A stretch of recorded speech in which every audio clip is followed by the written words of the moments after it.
Bonsoir à tous et à toutes, bienvenue à cette soirée de présentation dans le cadre de la semaine FEP. Alors ce soir, nous allons parler des études du phénomène criminel. On va parler du backup que propose la FEP et des certificats que nous proposons. En l'occurrence, ce soir, le certificat en criminologie et le certificat en victimologie. Le certificat en criminologie sera présenté par Fabienne Cusson, sa responsable. Et le certificat en victimologie est représenté ce soir par son responsable, Paolo De Michele.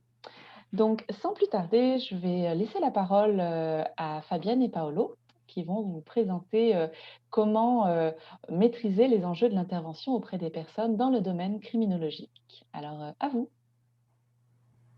Bonjour tout le monde. Alors, oui, mon nom est Fabienne Cusson. Je suis responsable du certificat en criminologie depuis, ma foi, de nombreuses années. Et j'ai le plaisir aussi de coordonner le backup en études du phénomène criminel dont on va vous parler aujourd'hui. Surtout là, quant à son orientation pour ceux qui sont intéressés à faire de l'intervention psychosociale dans le domaine de la criminologie et de la victimologie. Donc, comment orienter un backup en études du phénomène criminel davantage pour être un intervenant pour travailler auprès de victimes ou d'agresseurs en prévention ou en répression, en réinsertion sociale. Et puis, bien évidemment, là, il va nous faire grand plaisir, après cette courte présentation-là, de répondre à vos questions. Alors, dans cette présentation-là, on va donc un peu se poser la question, qu'est-ce que l'intervention en criminologie et en victimologie? Passer par une brève présentation des deux programmes qui constituent le cœur de ce backup-là, de regarder aussi d'autres baccalauréats qui mènent à peu près au même objectif, là, qui est de vous former en intervention psychosociale, en intervention criminologique, hein, de regarder un peu comment se décline ce backup-là et de regarder aussi quand même brièvement d'autres programmes qui serviraient. Alors, qu'est-ce que l'intervention en criminologie? Ben, écoutez, c'est d'abord le fait d'intervenir auprès des personnes, soit des contrevenants, soit des victimes, dans l'objectif généralement là, de les faire réintégrer la société dans le meilleur de leurs moyens, de leurs possibilités, tout en protégeant évidemment la sécurité des droits de la société dans laquelle ils réinseront. Alors, effectivement, on va à ce moment-là vous apprendre à évaluer des facteurs criminogènes, évaluer des risques de récidive, soutenir l'intégration sociale, offrir des programmes de prévention, d'intervention et aussi les mesures pénales, comme la gestion, par exemple, des amendes ou des travaux communautaires. Hein. On va vous montrer à travailler en concertation avec toutes sortes d'acteurs qui sont centraux au cheminement, si on veut, d'une victime ou de délinquant et comment travailler de concert avec tous les intervenants qu'on croise dans ces domaines-là. Évidemment, apporter de l'aide aux victimes d'un criminel, on le souligne ici, et puis rédiger des rapports d'évaluation et des recommandations, sachant que c'est toujours un petit peu là, le cœur de votre travail de poser des recommandations et d'être l'expert là, d'un cheminement de différentes personnes aux prises avec des problématiques. Donc, le cœur de tout ça, évidemment, ici, c'est le certificat de criminologie. Un certificat qui est particulier dans la mesure où il y a 10 cours à compléter, mais dans une grande offre de cours. Et puis, cette présentation-là pourrait un petit peu vous diriger, si on veut, vers quel cours au certificat pourrait répondre particulièrement à mes objectifs si je veux devenir intervenante en criminologie ou intervenant, évidemment. Alors, essentiellement, c'est des cours pour comprendre le phénomène criminel, en analyser les causes, les enjeux, développer vos habiletés d'intervention et développer des habiletés d'intervention en contexte d'autorité. Hein. C'est très particulier, c'est un peu le spécifique de la criminologie. Souvent, les personnes qu'on veut aider, ils n'ont pas vraiment choisi d'être aidés par vous. Des fois même, vous les aidez, entre guillemets, de force. Ils n'ont pas nécessairement de problème, à part la société qui a un problème avec eux. Donc, intervenir dans ce contexte-là où les gens n'attendent pas nécessairement d'aide de votre part, c'est tout un enjeu. Et évidemment, aussi stimuler votre réflexion critique. On n'oublie pas qu'on est à l'université ici, hein? Et puis, ben, on va aussi regarder toute la réaction sociale au crime. Comment est-ce qu'on y réagit en prévention, en répression, la police, les tribunaux, etc., la prison, la réinsertion sociale, ben, comment est-ce que ça se passe dans notre société aujourd'hui et donc dans quel milieu est-ce que vous œuvriez si vous décidez de faire une telle démarche de formation. La criminologie, bien évidemment, ça me passionne, là, sinon je ne serais pas là, mais il y a plein de thématiques qu'on peut aborder en criminologie. Alors, je vous ai mis comme ça des petits mots-clés qui devraient vous intéresser, si du moins vous êtes intéressé par la crimino.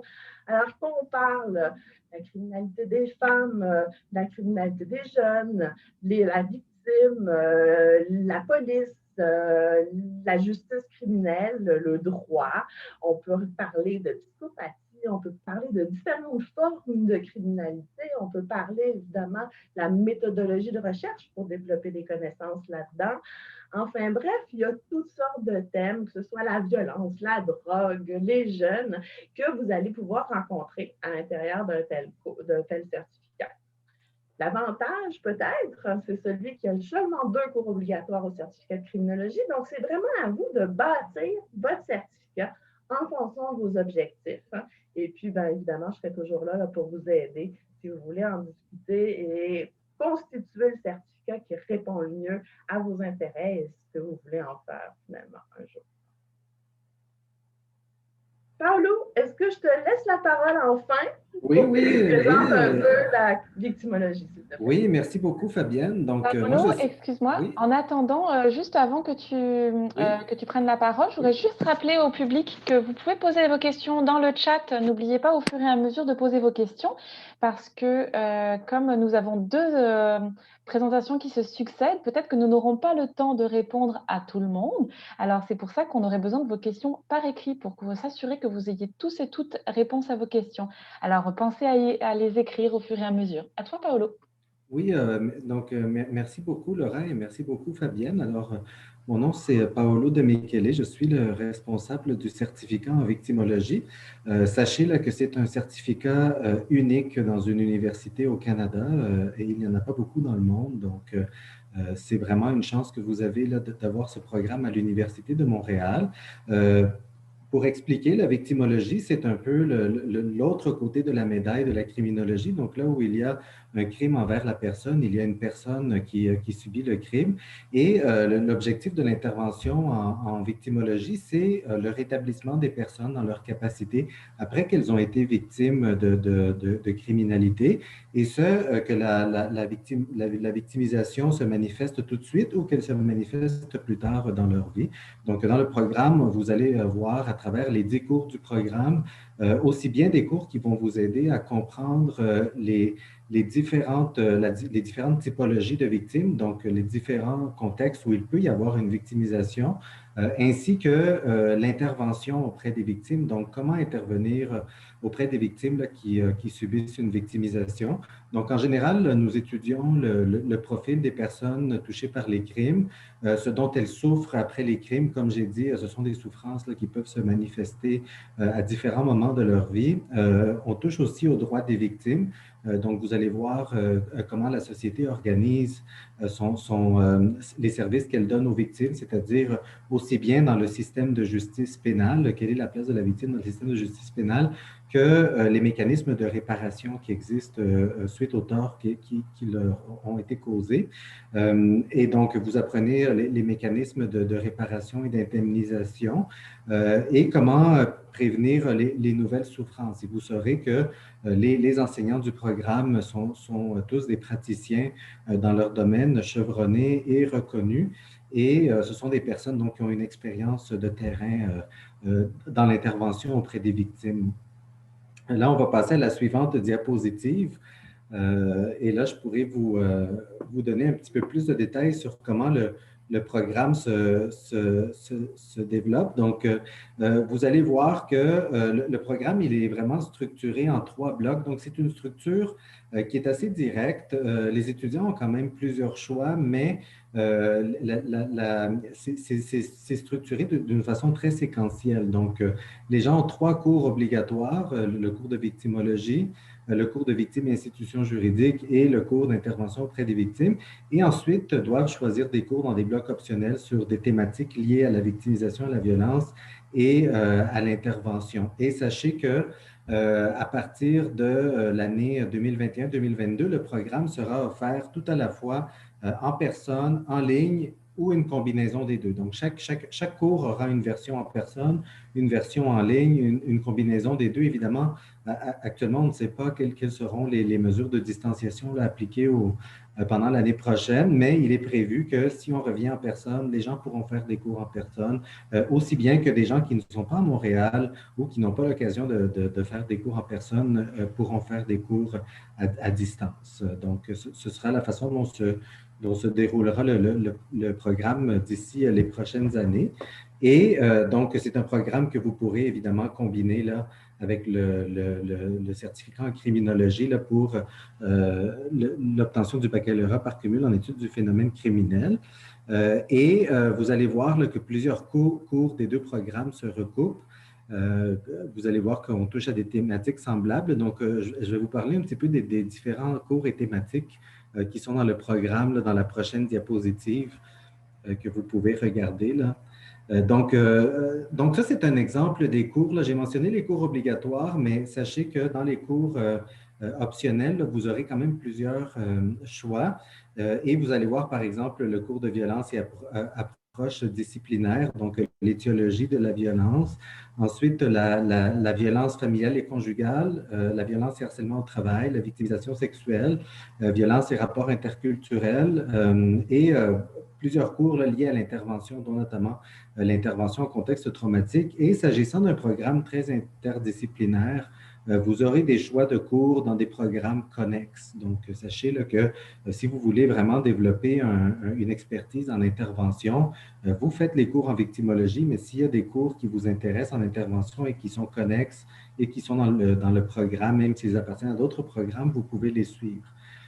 Et donc, c'est comme ça que vous bâtirez là, un très bon baccalauréat par cumul en études du phénomène criminel axé vraiment sur l'intervention.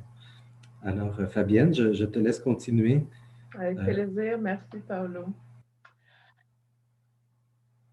Oh my God, ça, c'est pas supposé. Excusez-moi, petit problème d'enregistrement de diapositive. J'espère que ça ne se reproduira plus. Alors, écoutez, ce que je voulais vous dire sur cette diapositive-là, c'est que pour faire de l'intervention en criminologie, il n'y a pas juste un chemin. Il n'y a pas une seule recette pour y arriver.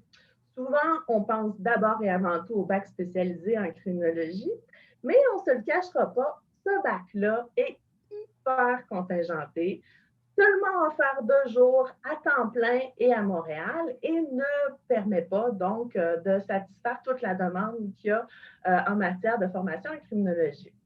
Alors, au-delà de ce bac spécialisé qui fait en sorte que vous avez 3 ans à temps plein, 2 jours à Montréal, très contingenté, vous permettant d'obtenir un bac spécialisé en criminologie, ben, il y a d'autres chemins pour faire de l'intervention criminologique, dont le fameux BACAP.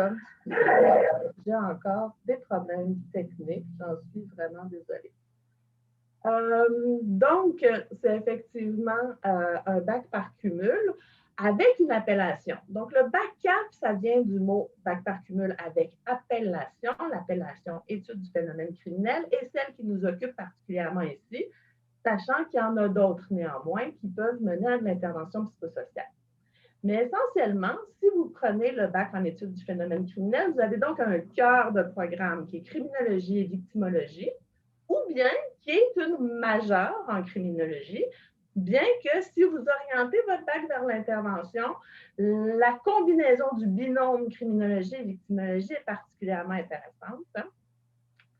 Et je rajouterais même, et ça, même si vous n'êtes pas particulièrement intéressé à œuvrer uniquement auprès des victimes d'actes criminels. Je trouve très important de rappeler que lorsqu'on intervient en criminologie, on intervient auprès de délinquants qui, plus souvent qu'à leur tour, sont aussi des victimes.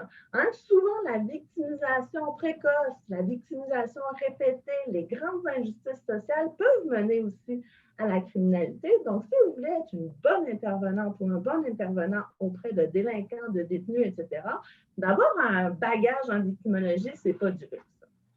Cela dit, qu'est-ce qu'on peut mettre d'autre dans ça? On va y revenir un petit peu plus tard, mais je voulais aussi vous parler du simple baccalauréat par cumul, hein, simple dans la mesure où il ne mène pas une appellation particulière. Mais ce bac-là a toujours été très bien reconnu par les employeurs dans ces domaines-là, qui nous disent souvent, mais vous savez, nous, on regardait déjà c'est quoi les ingrédients d'un bac par cumul. Bac par cumul cohérent, bien structuré, avec des thématiques qui intéressent les employeurs, ben, c'est souvent aussi bien vu d'une certaine façon qu'un bac-up, sachez-le. Cela dit, il y a des règles d'attribution un petit peu différentes. Par exemple, le bac par cumul par appellation ne peut être constitué que de programmes Université de Montréal et écoles affiliées, ce qui fait que si vous venez, par exemple, avec un certificat en toxicomanie de l'Université de Sherbrooke, on ne pourra pas vous décerner un bac-up en études du phénomène criminel, mais on pourrait quand même vous décerner un bac par cumul avec, disons, 2 programmes de l'UDM et un programme de l'Université de Sherbrooke. Ça, rien ne nous en empêche, donc sachez-le. Donc, l'idée, c'est parmi tous les programmes qu'on vous offre, ben, comment est-ce qu'on peut faire cette association-là pour que ça fasse? Excusez-moi.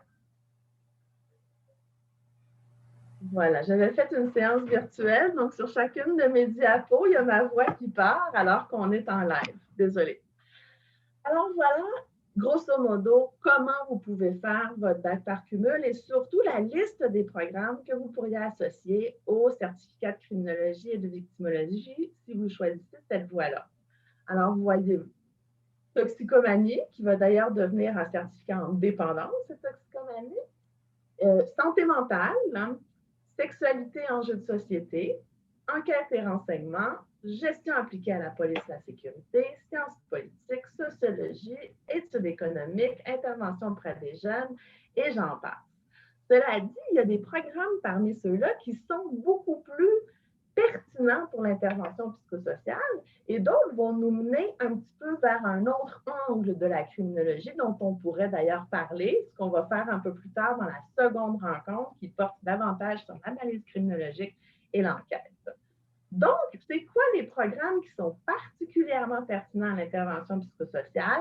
Ben, je vous ai mis en exergue ces 5 programmes-là. Donc, santé mentale, toxicomanie et dépendance, intervention auprès des jeunes, psychoéducation et sexualité, qui sont, à mon sens, les programmes qui sont le plus pertinents, sachant que, ben, écoutez, les problèmes de santé mentale sont absolument omniprésents, à la fois comme une conséquence de victimisation ou alors un état qui va mener à une criminalisation, une victimisation. Évidemment, le rapport entre le crime et la drogue ou d'autres dépendances est quand même bien démontré depuis longtemps. Ouais, ici. Que nos délinquants soient des jeunes, il n'y a rien de nouveau là-dedans. C'est évidemment nos jeunes troublemakers qui nous occupent pas mal plus que les vieux criminels. Là. La psychoéducation comme un moyen, effectivement, d'outiller les gens à s'en sortir mieux. Et la problématique de la sexualité qui est quand même très importante, notamment quand on considère l'importance de la victimisation sexuelle et de la délinquance sexuelle dans nos problématiques là, entourant la criminalité. Je voulais vous dire un petit mot sur l'ordre des criminologues parce que la question revient tout le temps. Alors là, la question qui revient tout le temps, c'est est-ce que le bac-up en études du phénomène criminel va me permettre d'adhérer à l'ordre professionnel et donc de porter le titre de criminologue? La vraie réponse directe, c'est non. Seul le bac spécialisé, option intervention, va mener directement à une adhésion à l'ordre professionnel. Cela dit, les cours que vous aurez suivis dans le bac-up sont les cours nécessaires pour adhérer à l'ordre. Ce qui va vous manquer, c'est de l'expérience pertinente puisqu'on n'offre pas de stage structuré aussi important qu'on devra le faire dans un bac spécialisé.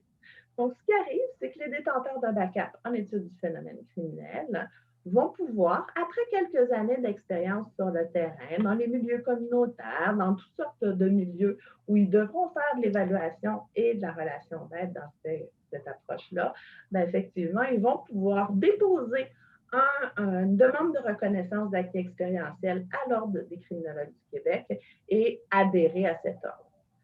Cela dit, rappelez-vous la bonne nouvelle parmi tout ça, 80% des emplois dans notre domaine ne demandent pas l'adhésion à l'ordre professionnel. Donc, vous pouvez tout à fait vous trouver de l'emploi dans ce domaine-là sans nécessairement porter le titre réservé de criminologue. Chaque diapo. Excusez-moi encore. On n'y échappe pas. Alors, au niveau des débouchés professionnels, sachez, comme je viens de vous le dire, que la majorité des emplois en criminologie n'exigent pas de permis de pratique, hein, y compris et surtout en intervention clinique. Donc, il y a beaucoup de milieux communautaires et de la fonction publique, par exemple le Service correctionnel du Canada, ou alors des emplois dans le milieu scolaire en prévention, dans la DPJ, les centres jeunesse, ou des emplois de niveau technique comme agent d'intervention ou éducateur, qui, d'autre part, ne vous demandent pas d'adhérer nécessairement à l'ordre et qui sont particulièrement intéressés par une formation comme on la donne dans un bac par cumul en études du phénomène criminel, notamment parce que, et ça, c'est très important de se le rappeler, les problématiques viennent en grappe. C'est-à-dire que vous allez très rarement trouver un délinquant qui n'a pas aussi des problèmes de victimisation dans l'enfance, des problèmes de santé mentale, des problèmes de délinquance, des problèmes de décrochage, des problèmes de pauvreté, des problèmes de marginalité, etc., etc. Donc, un bac qui va vous permettre de toucher à plus d'une problématique qui touche à ces populations-là est très, très bienvenu de la part des employeurs. Donc, vous pourriez devenir des intervenants. Je dis souvent autant en prévention qu'en réhabilitation, autant auprès des contrevenants que des victimes, des mineurs que des adultes, en criminalité économique, en criminalité contre la personne. En fait, ça vous permet quand même une certaine versatilité, même si le thème a l'air petit, les débouchés le sont moins qu'on pense. Je vous rappelle aussi que le bac en études du phénomène criminel n'est pas encore aussi connu que ça, c'est-à-dire que des fois, on voit dans les offres d'emploi, on vous demande un bac en criminologie. À chaque fois qu'il n'est pas exigé que vous fassiez partie d'un ordre professionnel, le bac par cumul de programme en études du phénomène criminel est reconnu et vous pouvez appliquer à ces emplois-là. Et finalement, vous dire que le bac par cumul en études du phénomène criminel, comme n'importe quel bac par cumul avec le certificat de criminologie comme ingrédient dedans, vous permet d'accéder aux maîtrises de criminologie de l'École de criminologie de l'Université de Montréal. Évidemment, ce sont des maîtrises qui sont contingentées, donc ce n'est pas tout le monde qui va pouvoir accéder aux études sup, mais c'est très certainement des belles options pour ceux qui ont la piqûre, qui trippent vraiment, qui ont envie de fouiller des questions ou qui veulent éventuellement devenir des enseignants ou des experts en analyse des choses.